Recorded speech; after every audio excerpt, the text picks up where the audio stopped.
Hey everyone, welcome back to the Checkered Sky channel where we dive into true crime stories. Today, we're diving into a case that shook a small community in Washington state.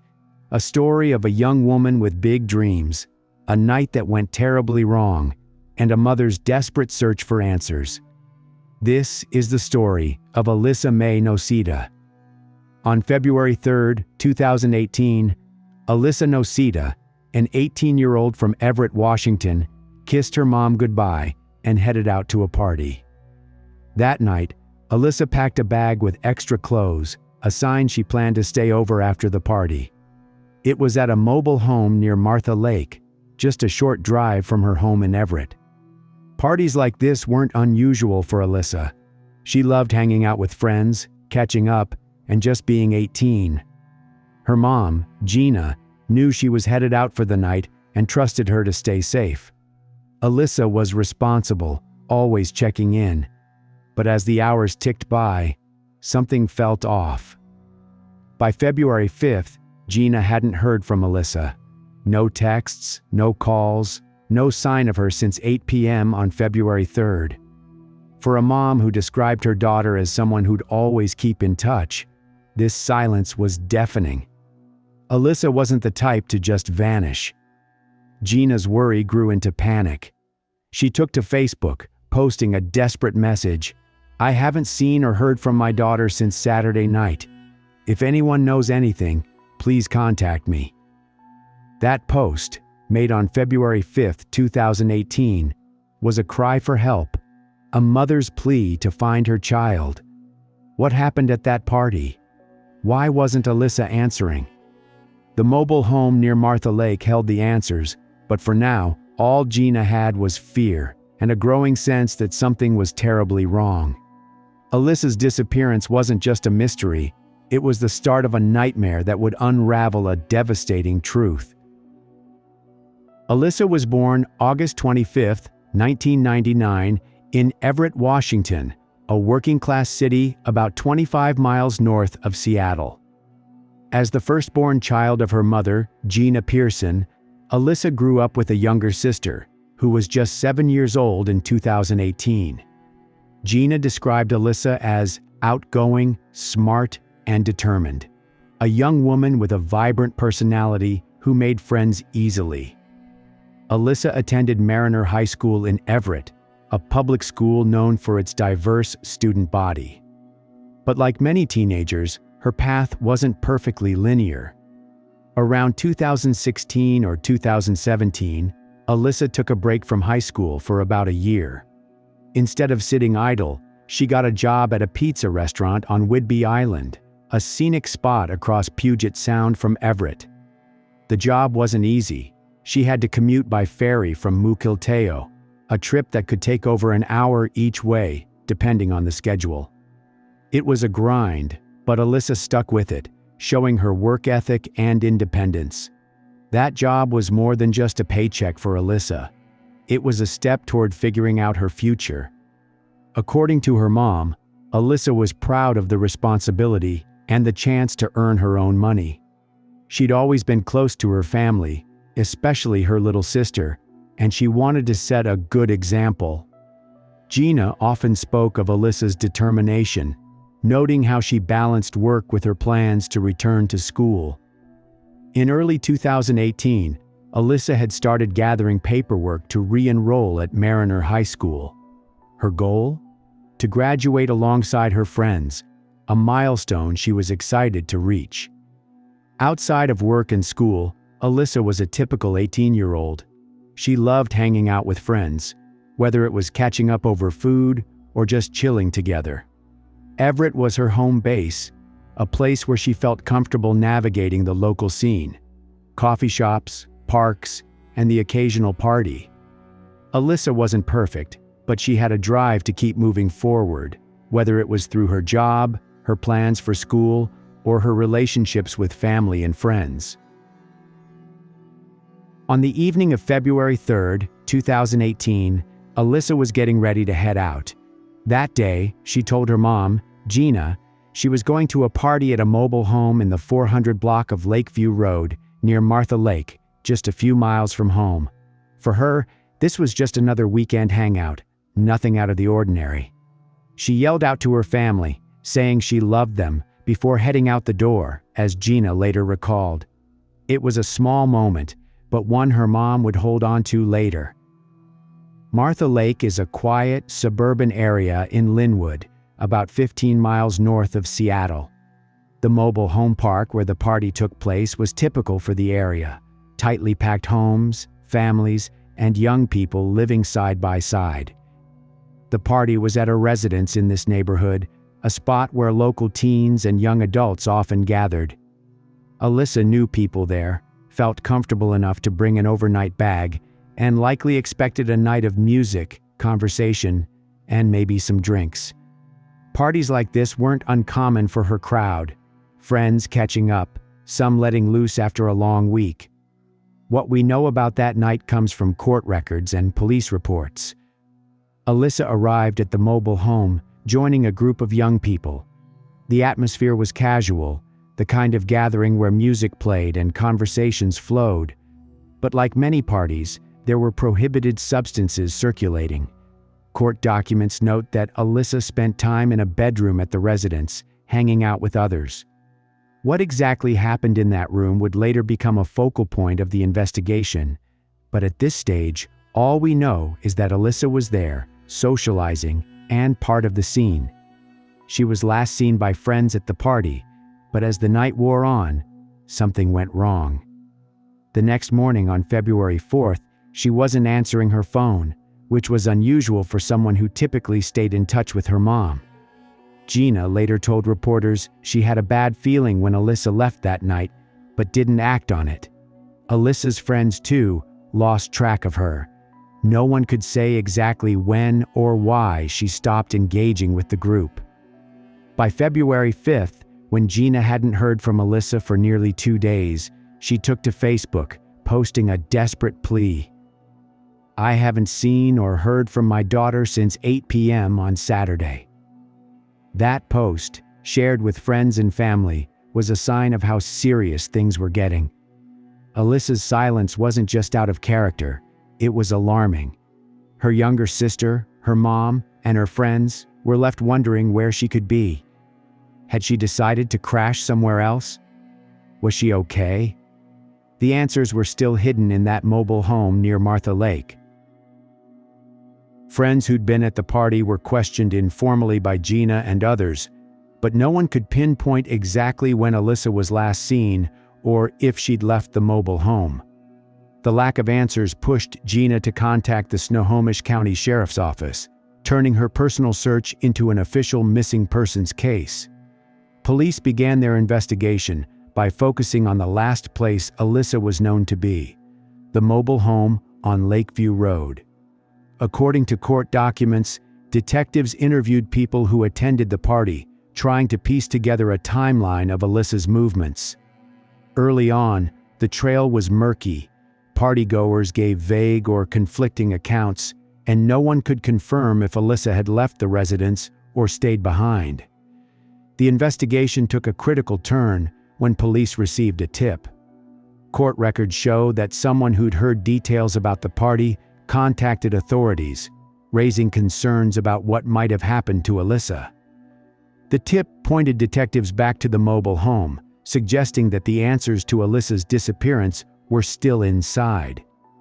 On February 8, 2018, just 5 days after Alyssa was last seen, police returned to the residence with a warrant. What they found there changed the case from a missing persons report to something far more serious. Alyssa's body was discovered in the residence, hidden in a plastic crate in a bedroom. The discovery was shattering. A young woman who'd left home for a night with friends was gone. The mobile home, once a casual party spot, was now a crime scene, and the investigation shifted from finding Alyssa to understanding how she died. Detectives began processing the scene meticulously. Court records detail how police collected physical evidence from the bedroom where Alyssa was found, including items that could shed light on the events of February 3rd. The Snohomish County Medical Examiner's Office was called in to determine the cause of death. a critical step in unraveling the case. On April 17, 2018, the medical examiner released their findings. Alyssa's death was ruled accidental, caused by an overdose from a combination of two prohibited substances. The report didn't point to foul play in the overdose itself, but the circumstances surrounding her death raised serious questions. The evidence pointed to a tragic sequence of events. Alyssa had been at the party, socializing in a bedroom with others, when she consumed prohibited substances. According to court documents, she collapsed shortly after. What happened next, or didn't happen, would become a focal point for investigators. Police began to suspect that someone at the party knew more about Alyssa's collapse than they were letting on. The investigation zeroed in on one individual, whose actions in the hours after Alyssa's collapse were now under scrutiny. For Alyssa's family, the news of her death was unbearable. Gina Pearson, who'd been searching tirelessly since Alyssa's disappearance, was devastated. In interviews with the Everett Herald, Gina expressed her grief, describing Alyssa as a vibrant, determined young woman who deserved so much more. Her aunt, Rochelle Palmer, spoke of the family's shock, struggling to process how a night out could end in such tragedy. Alyssa's 7-year-old sister was left without her big sister, a loss that hit the family hard. Gina told reporters she felt a mix of sorrow and anger, wanting answers about what happened in that mobile home and why no one helped her daughter. Gina Pearson was 16 when she became pregnant with Alyssa. There are parallels between Alyssa's youth and her own. "She kind of saw what I went through," Gina said. "So I got kicked out of Mariner, and I had to go to an alternative school. I had a lot going on and ended up dropping out. I think she tried to use that as an excuse." As police continued their work, the investigation uncovered troubling details about the hours after Alyssa's collapse. Court records hint at actions taken, or not taken, that could have changed the outcome. On February 8, 2018, Snohomish County Sheriff's deputies arrested 19-year-old Brian Varela at his mobile home in the 400 block of Lakeview Road, Linwood, after a co-worker reported his actions to police. Alyssa collapsed in Varela's bedroom during a party on February 3, 2018, after consuming prohibited substances. According to court documents reported by the Everett Herald, Alyssa lost consciousness within a minute of taking the substances. Varela, instead of calling 911, took semi-nude photos of her, texting them to friends with the message, "I think she OD'd, still breathing." He admitted to raping her while she was unconscious, later telling police he did it to pass the time. He searched online for what to do if someone overdoses, but ignored advice to seek help. By the morning of February 4th, Varela woke to find Alyssa dead, her lips blue and body cold. He showed her body to his roommate, who urged him to call police, but Varela refused. He went to work a double shift at Dairy Queen, where he boasted to a co-worker about the incident, saying Alyssa died having sex with me, and admitting he wasn't sure if she was alive during the assault, according to court records. Varela used Alyssa's thumb to unlock her iPhone, posting, "I'm out, bye," on her Snapchat to suggest she'd run away.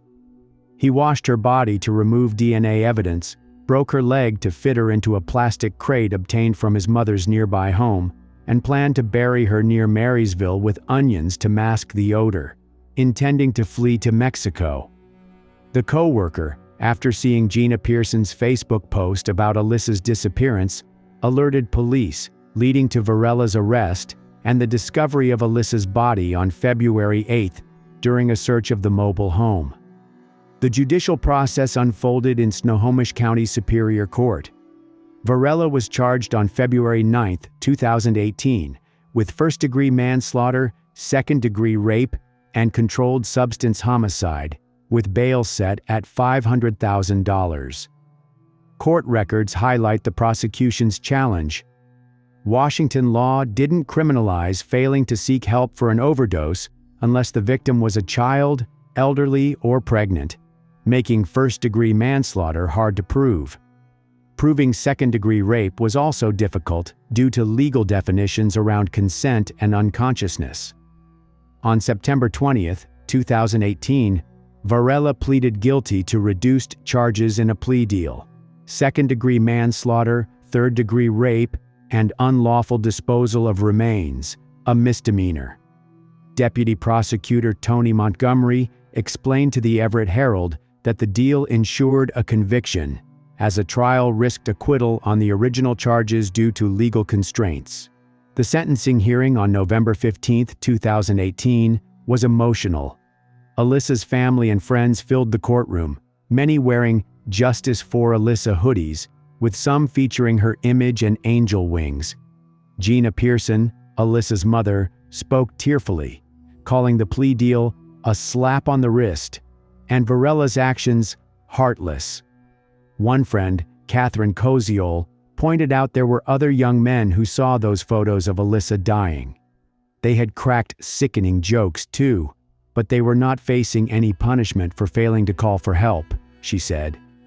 Varela's defense argued for leniency, citing his lack of prior criminal history and his guilty plea as evidence of remorse. Varela spoke briefly. "I'm sorry for my foolish actions. Whatever I get is what I deserve," as noted in court records. Prosecutors pushed for the maximum sentence, with Deputy Prosecutor Tony Montgomery condemning Varela's complete disregard for Alyssa's life. Superior Court Judge Linda Creasy expressed frustration, telling the court she was surprised, even outraged, that the maximum penalty for someone with no record was 34 months. She noted that some auto theft cases carried harsher sentences. On November 15, 2018, Superior Court Judge Linda Creasy sentenced Varela to 34 months in prison, 2 years and 10 months, the maximum allowed. And I certainly can understand why the family and friends of the victim feel surprised and even outraged by the sentence that's provided here. The behavior, Mr. Varela, you described as foolish, I think that would be a gross understatement, Judge said. The behavior that I see described here is appalling. And I think one of the reasons that the law doesn't really seem to adequately address what happened here is that, frankly, it is so beyond the pale, I'm not sure that the legislature really contemplated something like this. The sentence marked the end of the legal proceedings, but for Alyssa's family, it fell far short of justice. "It's a joke," Alyssa's mother, Gina Pearson, said. "Usually people who do stuff like this don't get away with a slap on the wrist." Outside the courtroom, the community's reaction echoed the family's frustration. News reports from the Everett Herald noted that friends and neighbors were stunned by the short sentence, given the details of the case. Alyssa was remembered as a local girl who worked hard at a pizza restaurant on Whidbey Island and dreamed of a brighter future. The outcome sparked conversations about the dangers of prohibited substances and the need for legal reforms. Gina Pearson vowed to take action, telling Como News she planned to push for changes in Washington's laws to hold people accountable for failing to seek help in overdose cases. Her advocacy was driven by a desire to prevent other families from experiencing the same heartbreak. This tragedy highlighted how quickly a night out could turn deadly. Thanks for joining me on this journey. Drop your thoughts in the comments, like, and subscribe for more true crime stories. Until next time, stay safe and take care.